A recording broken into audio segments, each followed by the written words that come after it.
pour la deuxième petite présentation, je centre celle-ci sur les enjeux thérapeutiques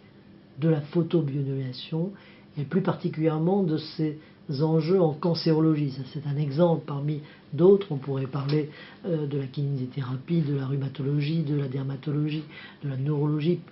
énormément de possibilités dans plein d'organes, également en ORL, sur les problèmes d'oreille, etc. Parlons de la cancérologie où on est sur une action particulière qui est celle de la réduction des effets secondaires des traitements anticancéreux. Le potentiel est énorme parce que nos traitements, notamment de chimiothérapie, de radiothérapie, vont avoir des effets positifs sur la tumeur, mais aussi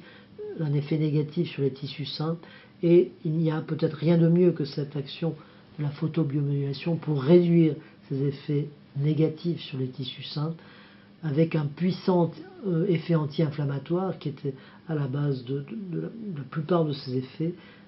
également un effet de cicatrisation, de régénération tissulaire.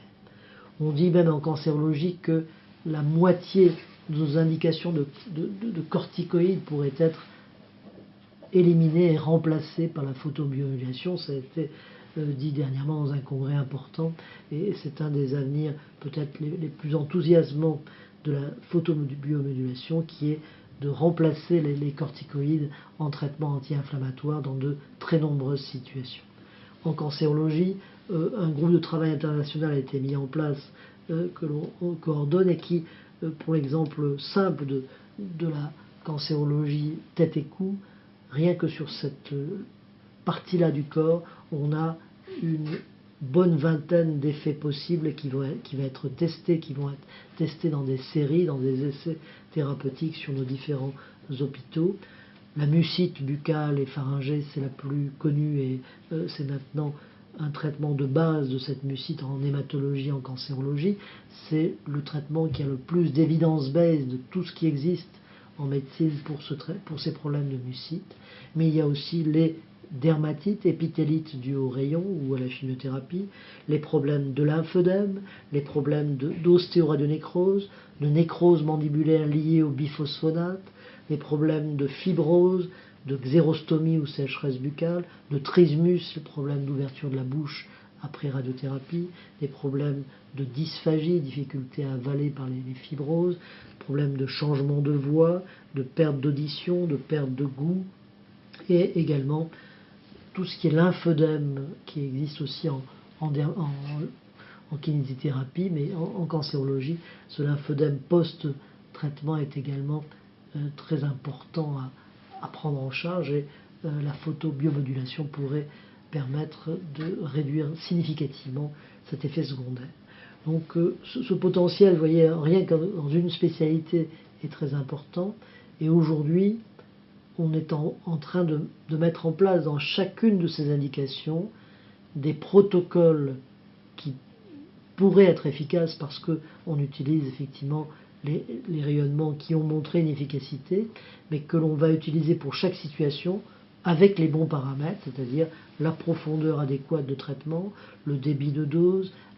en continu, en pulsé, avec telle ou telle longueur d'onde la plus adaptée à telle ou telle situation, et tout cela avec des temps de traitement qui vont être bien entendu adaptés en fonction des doses prescrites. Tout cela va être affiné par ces groupes de travail et va être testé sur un nombre de patients suffisant pour pouvoir ensuite être proposé de façon large à l'ensemble des médecins. Chaque pays a une validation différente de ce traitement par photobiomodulation. Certains ont déjà totalement validé la technique dans très nombreuses situations, comme le Brésil, aujourd'hui l'Angleterre en cancérologie. En France, on a encore pas mal de retard malgré tout, alors que le départ en cancérologie s'est fait en France, mais on a beaucoup aujourd'hui focalisé sur la mucite, alors que toutes les autres indications restent un petit peu toujours en test et n'ont pas bénéficié jusqu'à maintenant de la publicité et je dirais, de la diffusion nécessaire. Il reste à élargir, je dirais, les études et les groupes coopérateurs, mais on n'a pas besoin aujourd'hui d'essayer de randomiser un double aveugle de phase 3 pour prouver l'efficacité. On sait que les effets cellulaires et tissulaires existent. Il faut simplement avoir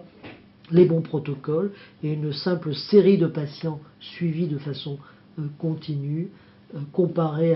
à ce qui existe en dehors du traitement par photobiomodulation, suffira à valider la technique et a priori à la faire prendre en charge en remboursement en sécurité sociale, ce qui est déjà le cas dans de nombreux centres, mais je dirais de façon un petit peu particulière, sans avoir de remboursement totalement général qui soit fait sur tout le territoire national. Il est évident qu'aujourd'hui, le plan Cancer 3 qui focalise l'attention sur les soins complémentaires, sur la prise en charge globale du patient, sur l'après-cancer, sur la réduction des séquelles des traitements pour une réinsertion au mieux dans le quotidien, et aussi sur une optimisation du traitement lui-même pour que le patient bénéficie de son traitement complet, sans interruption, sans réduction de dose, pour avoir un meilleur résultat. Tout cela est vraiment mis en exergue dans le plan Cancer 3, avec la notion de soins d'optimisation thérapeutique et de soins de support. Dans ce cadre-là, le traitement par photomodulation est vraiment l'une des armes clés et les autorités maintenant le prennent bien en compte, et on devrait avoir une aide à la fois par les autorités et par aussi les centres de recherche pour avoir une aide à cette diffusion à la fois des traitements mais surtout des bons paramètres de traitement.